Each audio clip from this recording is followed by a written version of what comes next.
connaissant, vous êtes quelqu'un d'ailleurs, quand j'ai entendu que vous êtes présenté à Radio-Canada une fois, titulaire d'une... Faisons partie de la chaire Islam, Globalisation Je ne comprenais pas vraiment un beaucoup tout ça, mais je trouve que pour la question suivante, c'est-à-dire, est-ce qu'on a le droit dans ce pays-là? Est-ce que vraiment il n'y a pas de problème pour exercer pleinement vraiment notre islam et tout ça, et surtout après le 11 septembre. Ouais. Et si tu peux rentrer là-dedans, nos enfants, nos femmes, et tout ça. Moi, je crois, ma compréhension des valeurs occidentales, elles peuvent être fausses, mais c'est ma compréhension aujourd'hui qui peut évoluer. C'est un espace de liberté. C'est un espace de respect aussi. Parce que la liberté doit être accompagnée par le respect. Et c'est important de garder ces deux mots en tête. Parce que des fois, on parle beaucoup de liberté, mais on oublie le respect. Et des fois, on parle beaucoup de respect en oubliant la liberté. Quand je fais référence à la liberté de conscience, la liberté de croire, la liberté de choisir ma façon de vivre est un principe fondamental en Occident.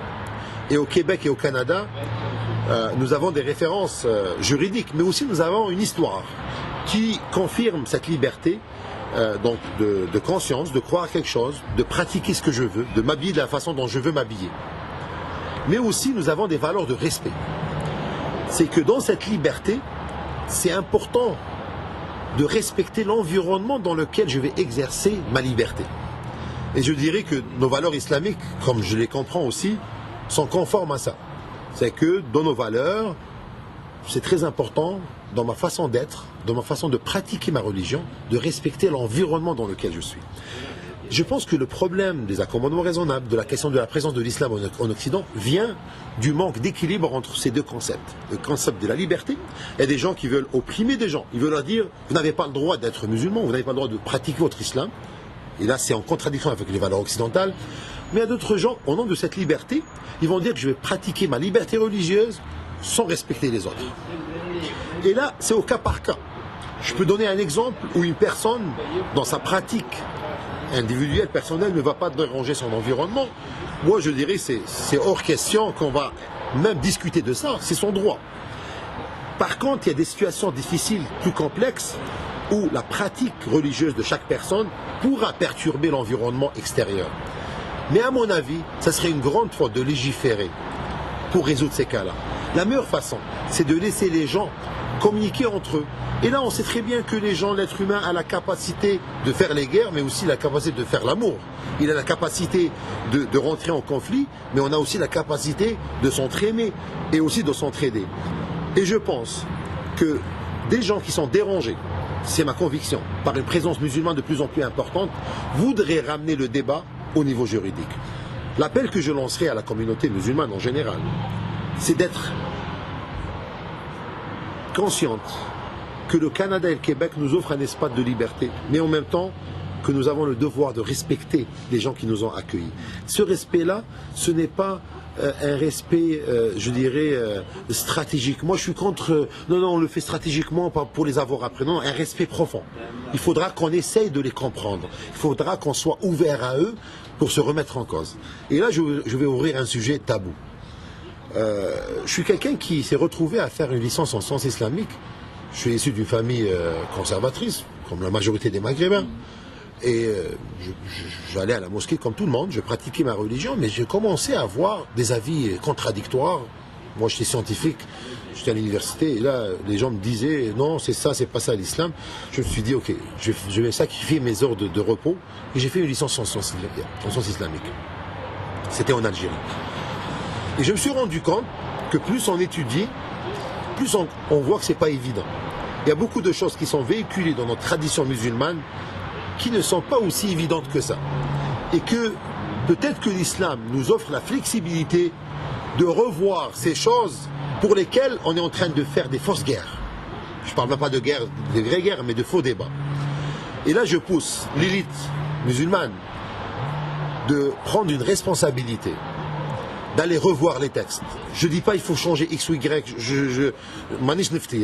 mais je pense qu'on a une grande responsabilité de faire une réélecture de texte. Vous savez, je ne vais pas rentrer dans les détails, mais il y a beaucoup de choses qu'on pense, non, c'est évident, c'est haram ou c'est halal.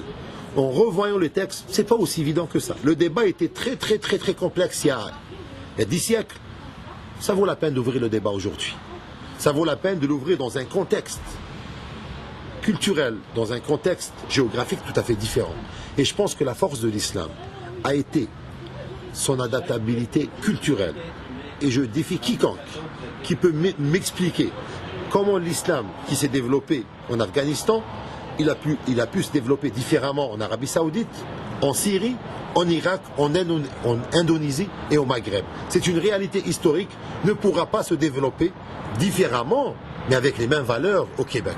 Moi je crois, et j'assume ce que je crois, qu'un islam québécois, et quand je dis un islam québécois, ce n'est pas changer l'islam, il faut qu'on s'entende là, c'est pas la prière, c'est pas... Mais je vais donner un exemple. Est-ce que vous ne serez pas d'accord avec moi quand on parle que Ksar Siyam B'Tmar Sunna? Ça c'est un trait culturel, parce que Tmar, on ne peut pas avoir Tmar au Québec, maintenant bon, on peut l'importer, mais ramener un aspect culturel et l'imposer comme étant un élément religieux, pour moi c'est un problème. Parce que là on est en train d'imposer un islam d'une certaine région du monde, on veut l'imposer ailleurs. C'est un exemple que je te donne. Ça peut être le sirop d'érable au lieu de tmar. C'est un exemple, c'est des caricatures que je fais. Hein. Le bleuet, c'est un genre, non, mais là il y a d'autres sujets beaucoup plus fondamentaux que j'appellerais, non pas de moi-même, mais tout le monde, de pousser la réflexion pour essayer de résoudre les vrais problèmes. Mais d'autre part, il faudra qu'on soit intransigeant envers des personnes qui ont des critiques subjectives envers notre religion, envers notre histoire. Et là, moi, je suis pour les deux fronts.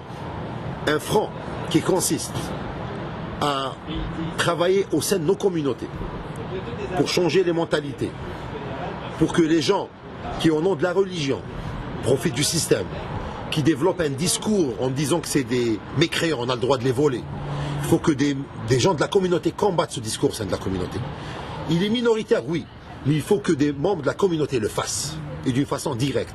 Il faut aussi que des intellectuels de la communauté prennent le lead à réfléchir des éléments de notre religion, non pas pour remettre en cause les valeurs, mais pour évaluer cette capacité de cet islam de s'adapter à des réalités différentes. Mais d'autre part, on a l'obligation aussi de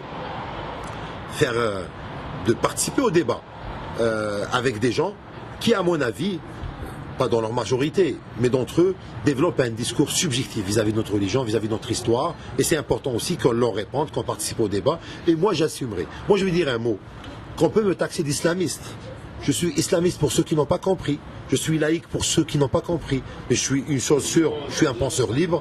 Je pense. Vous savez que la chose la plus difficile dans la vie, c'est de penser tout ce qu'on dit. Et moi, je pense tout ce que je dis.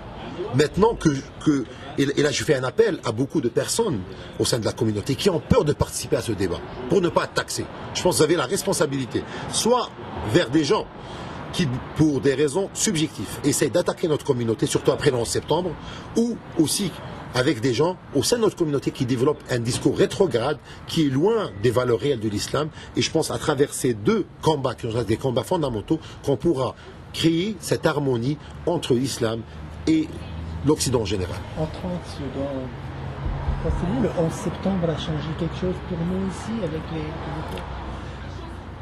Je pense que le 11 septembre est un élément d'une série d'autres éléments qui sont succédés. Vous savez, la première guerre d'Irak aussi a eu son effet. Ça a commencé depuis très longtemps. Hein. La relation entre l'Occident et le monde musulman, c'est pas une relation qui a été tout le temps rose. Il y a des moments de bonnes relations, des moments difficiles. Je dirais que le 11 septembre a accéléré un process de connaissance mutuelle, avec tout le malheur qu'il a apporté. Je pense que c'est un événement malheureux qui a permis de part et d'autre à des personnes de prendre conscience qu'il n'y a pas mieux que la communication, que le dialogue, que la présence autour de la même table. Et je pense que ça donne un espoir pour le futur, parce que beaucoup de débats ont eu lieu juste après le 11 septembre, ce qui aurait peut-être ne pas pu avoir lieu si le 11 septembre n'est pas arrivé. Merci.